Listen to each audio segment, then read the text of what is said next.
Саламатсыңар балдар, жакшы эс алдыңарбы? Анда бүгүнкү аралыктан окутуу сабагыбызды баштайбыз. Кыргыз тили 8-класс. Сабагыбыздын темасы көнүгүү иштөө. Сабагыбыздын максаты берилген тексттин мазмунун толук түшүнөбүз, жаңы сөздөрдүн маанилерин өздөштүрөбүз. Текст боюнча берилген суроолорго жооп берип, түшүнүгүбүздү ооз-эки айта алабыз. Сабаттуу жазууга кыргыз тилинде так туура сүйлөөгө көнүгөбүз. Балдар, жаңы теманы өтөөрдүн алдында өтүлгөн темаларды кайталап алалы. Толук добуш түзүлүшүнө карай бөлүнүшү. Толук добуш түзүлүшүнө карай жөнөкөй, тутумдаш болуп бөлүнөт. Жөнөкөй бир гана сөздөн турса, жөнөкөй толук добуш деп аталат. Эки же андан ашык сөздөн турса, тутумдаш толук добуш деп аталат. Мисал келтирсек балдар. Асмандан жылдызды көрдүм. Асмандан эмнени көрдүм?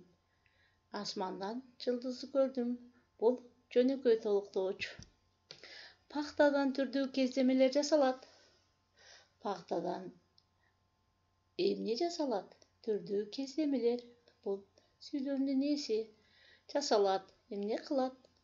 Жасалат. Бул баяндоочу. Пахтадан деген бул жөнөкөй толук добуш балдар.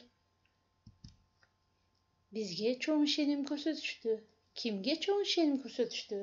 Бизге. Бул дагы жөнөкөй толук добуш балдар. Толук добуштун алдын сызып коебуз. Толук добуш сызык болуп сызылат балдар. Ал орус тилин жакшы билет. Ал эмнени жакшы билет? Орус тилин. Бул тутумдаш толук добуш балдар. Быйыл Ош областына туу тапшырылды. Быйыл Ош областына туу тапшырылды. Ош областына бул дагы тутумдаш толук добуш. Мен Гүлай тууралуу ойлондум.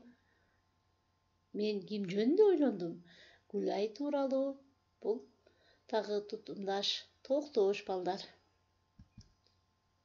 Эми балдар, текстти окуп түшүнүгүбүздү айтабыз жана ошондой эле суроолорго жооп беребиз.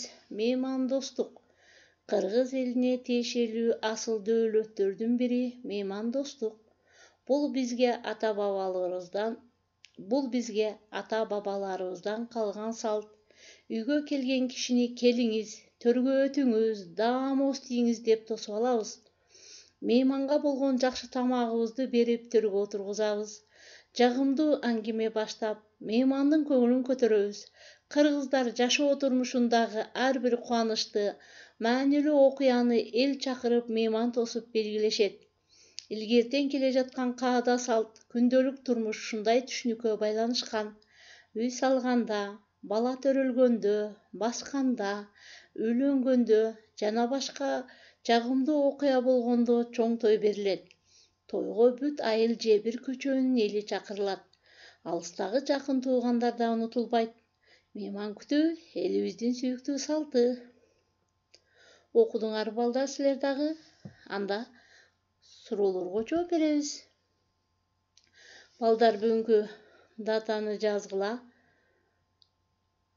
Тема көнүгүү иштөө. Суроолорго жооп жазгыла. Меймандостук деген эмне? Силер кандай каада салттарды билесиңер? Мейман күтүү салтпы? Мейман болуу менен мейман тосуунун айырмасы кандай? Анда балдар, карагылачы, бул сүрөттөн силер эмнени байкадыңар? Биз бул сүрөттөн балдар кыргыздардын меймандостугун, кыргыз элинин меймандостугун байкадык. Эми балдар, мен жоопту көрөлүчү балдар, жоопту окуйбуз. Меймандостук бул кыргыз элине тиешелүү асыл дөөлөттөрдүн бири. Бешик той, тушоо кесүү деген көптөгөн салттар бар. Бешик той, тушоо кесүү дагы көптөгөн салттар бар. Мейман күтүү элибиздин сүйүктүү салты. Мейманга баргандын да өзгөчө маданияты бар. Дасторкон үстүндө адеп сактап, айлана чөйрөдөгүлөрдү үй ээсин ыңгай сабалга калтырбоо керек. Чакырылган мейман алдын ала күтүлүп, конок камы көрүлүп, дасторкон даярдалат. Мейманда болсоң сен бирөөнү сыйлайсың, мейманда болсоң сени бирөө сыйлайт, келген конокторго сый көрсөтүү керек. Көрдүңөр балдар, жооп колдондуңарбы? Өзүңөр дагы кошумчалап жазгыла.